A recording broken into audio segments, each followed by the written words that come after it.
The Battle of Tucapel is the name given to a battle fought between Spanish conquistador forces led by Pedro de Valdivia and Mapuche Indians under Lautaro that took place at Tucapel, Chile on December 25, 1553.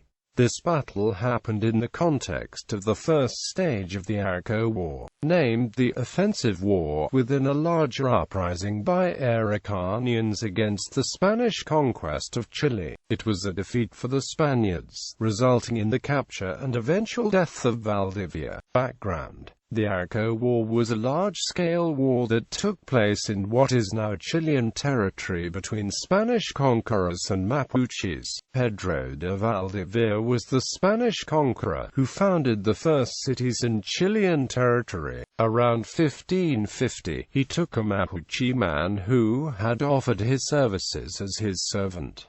The conqueror baptized him as Felipe Lautaro. Under Pedro de Valdivia's wing, Lautaro quickly learned horse riding and Spanish military techniques that he would use later in the war that was taking place at the moment. Once he had learned this knowledge, he eventually went back to his village and decided to use these techniques to his advantage. At the same time, Pedro de Valdivia was using a policy of quickly founding cities, dispersing his forces in the conquered territory. His forces also built numerous forts, like Tucapel and Paen. Valdivia went on an inspection tour of a group of forts constructed to secure the Chilean interior for the Spanish. He left Concepcion in December of 1553 and worked his way south to Quillicoya, where he gathered troops for the march into the restive territory of Arauco. Mapuche spies observed his column from the hills but merely followed and did not present themselves for battle. Meanwhile, the Mapuche leader Lautaro kept the forces of Gómez de Almagro bottled up in the nearby fort of Paen through various trickery. He learned through his spies of the southwards movements of Valdivia and realized that they would probably pass through the fort of Tucapel. Valdivia became perturbed by the lack of news from Tucapel and by the lack of hostility on the road. On December 24, he decided that he would make for the fort, hoping to find Almagro and his troops there. The tranquility and the occasional sightings of Indians in the distance continued to raise his suspicion, and he sent an advance scouting team of 5 men under the command of Luis de Bobadilla to explore the road ahead and return information about the location of the enemy. Battle.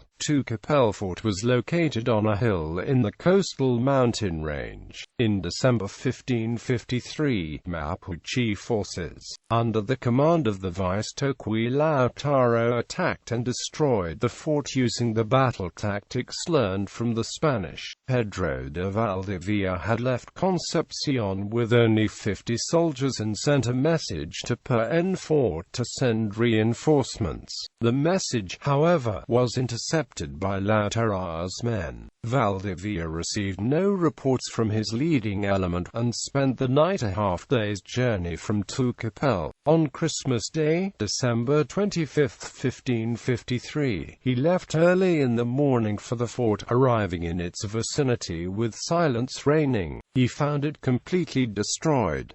Neither Gómez de Almagro nor Bobadilla was anywhere to be found. He decided to make camp amidst the damp ruins of the fort, but the contingent had hardly begun to make preparations when there were shouts from the surrounding forest. Without advance warning, a mass of Mapuche warriors charged out towards the Spanish enclave. A veteran soldier, Valdivia had time to form and arm his defensive line and repulse the first attack. The cavalry charged upon the rearguard of the retreating Mapuche force, but the Indians were prepared for this action and reversed the charge with lancers. However, with much valor and resolution, the Spaniards managed to drive back the resulting Mapuche surge into the forest. The Spaniards savored the temporary victory.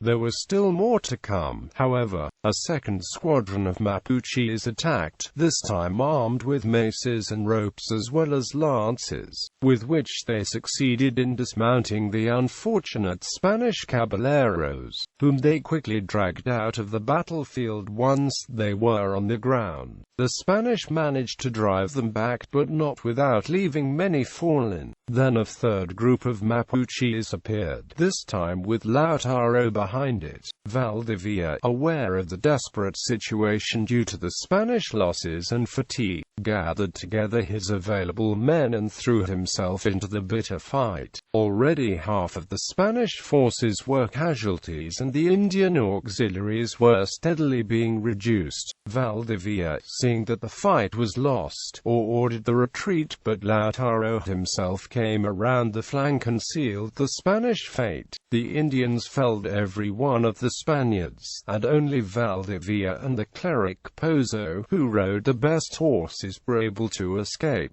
However, when crossing the swamps, the men became bogged down and the Mapuches eventually captured them. Aftermath. The Valdivia's death. According to Geronimo de Viva, the Toqui-Corpolican personally ordered the execution of Valdivia, who was killed with the lance on his head, along with those of the two other bravest Spaniards, were put on display. Alonso de Góngora Marmolejo writes Valdivia offered as a ransom for his life that he would evacuate the Spanish settlements in the lands and give them large herds of animals. But this was rejected and the Mapuche cut off his forearms, roasted and ate them in front of him before killing him and a priest. Pedro Moreno de la Obera also read that Valdivia offered to evacuate the lands of the Mapuche but says he was shortly after killed by a vengeful warrior named Pilma Equen with a large club, saying Valdivia could not be trusted to keep his word once free. Obera also says that a common story in Chile at the time was that Valdivia was killed by giving him the gold that the Spaniards had desired. However, the gold was melted and was poured down Valdivia's throat. According to a later legend, Lautaro took Valdivia to the Mapuche camp and put him to death after 3 days of torture, extracting his beating heart and eating it with the Mapuche leaders. Following the battle, Corpolican went on to blockade the city of Valdivia and the few remaining Spanish settlements in the south of Chile. Lautaro watched the Spanish forces in Concepcion, the center of the Spanish power in southern Chile. The Spanish for a while were in some disarray as the succession of the governorship was for a while in dispute between 3 men.